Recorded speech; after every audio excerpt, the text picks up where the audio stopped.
हिकु ठेकेदार पथर जूं टाइल्स या सिरूं ख़रीद करे रहियो आहे नएं सेन खे ठाहिण जे लाइ। हर हिकु टाइल जी क़ीमत 3 रुपया आहे ऐं हू 1000 रुपए खां घटि पैसा ख़र्च करणु चाहे थो। 1000 खां घटि इहो यादि करिणो आहे। इन खां अलावा हर टाइल या सिर जी जेकी साइज़ या एराज़ी आहे उहा 1 चौरस फुट आहे। हिकु अहिड़ी अणबराबरी लिखो जेका ज़ाहिर करे त हू 1000 जे अंदरि केतिरियूं टाइल्स ख़रीद करे सघे थो। छा जे अंदरि 1000 जे अंदरि, ऐं उन खां पोइ इहो मालूम कयो त सहन केतिरो वॾो थी सघे थो। फर्ज़ कयो त जेको एक्स आहे उहो टाइल्स जो तादाद आहे, छा आहे, नंबर आहे या तादाद आहे जेके टाइल्स ख़रीद कयूं आहिनि ठेकेदार। सो एक्स उन्हनि टाइल्स जो तादाद आहे। ऐं इन खां पोइ हिकिड़ी टाइल जी क़ीमत केतिरी आहे त हिकिड़ी टाइल जी क़ीमत 3 रुपया आहे। सो पाण लिखंदासीं जेकॾहिं असां क़ीमत खे टाइल सां ज़रब कयूं त उहो बराबरि ईंदो उनजे जेको ख़र्चु थियो आहे। पर हिते ख़र्चु असांखे 1000 खां घटि करिणो आहे।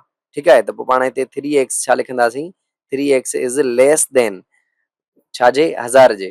छाकाणि त 1000 खां ख़र्चु घटि हुजणु घुरिजे पोइ जेतिरो बि अचे।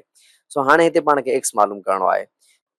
एक्स जी क़ीमत मालूम करण लाइ पाण ॿिन्हिनि पासनि खे 3 सां वंड कंदासीं। सो हिते बि पाण 3 सां वंड कयूं था हिन खे, ऐं हिते बि 3 सां वंड कयूं था। हाणे पाण वटि छाकाणि त हीउ जेको नंबर आहे 3 जंहिंसां पाण वंड कयूं था इहो पॉज़िटिव आहे, इन जे करे हीअ जेका साइन आहे पाण वटि लेस देन वारी, इन खे पाण तब्दील न कंदासीं ग्रेटर देन में। सो हे 3 सां वंड थी वेंदो त हिते बचंदो एक्स, ऐं हिन पासे 1000 खे 3 सां वंड कंदासीं त इहो थी वेंदो 333 सॼा 1/3। इन जो मतिलबु इहो थी वियो त जेके टाइल्स आहिनि उहे इन खे 333 सॼा 1/3 खां घटि वठणियूं आहिनि। ठीकु, यानी जेकॾहिं टाइल्स हिन वधीक ख़रीद कयूं त पोइ 1000 खां वधीक ख़र्चु अची वेंदो। ऐं उन खां पोइ पाण खे एराज़ी मालूम करणी हुई सहन जी। सो पाण ख़बर आहे त पंहिंजी जेकी हिकिड़ी टाइल आहे उहा 1 स्क्वायर फुट जी आहे।